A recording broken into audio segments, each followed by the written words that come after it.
അവൾ പലവട്ടം പറഞ്ഞു, ഞാൻ എൻ്റെ പ്രാണപ്രിയൻ യേശുവിനോട് ചേരാൻ പോകുന്നു. അവൾക്ക് മരണത്തെ ഭയമില്ലായിരുന്നു. അതുതന്നെ ദൈവത്തിങ്കിലേക്ക് നയിക്കുമെന്ന് വിശ്വാസമുണ്ടായിരുന്നു. 1938 ഒക്ടോബർ മാസം 5-ാം തീയതി 33-ാം വയസ്സിൽ അവൾ ശാന്തമായി കിടന്നു. വേദനയിലും പൂർണ്ണ സമാധാനത്തിലും വിശ്വാസത്തിലും ദൈവസ്നേഹത്തിലും. വേദനകളെല്ലാം സഹിച്ച് ദൈവത്തിൽ മാത്രം വിശ്വസിച്ച് ശാന്തമായി കണ്ണുകൾ അടച്ചു. ഫൗസ്റ്റീന നമ്മളോട് പറയുന്നു, മരണം ഭയമല്ല, ദൈവത്തിലേക്കുള്ള വഴി മാത്രമാണ്. പിന്നീട് വിശുദ്ധ ഫൗസ്റ്റീനയുടെ വിശുദ്ധ ജീവിതം ലോകമറിഞ്ഞു.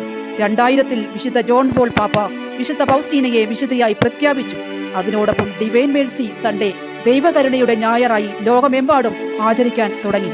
വിശുദ്ധ ഫൗസ്റ്റീന നമ്മെ ഓർമ്മിപ്പിക്കുന്നത്, ദൈവത്തിന്റെ കരുണയ്ക്ക് അതിരുകളില്ല.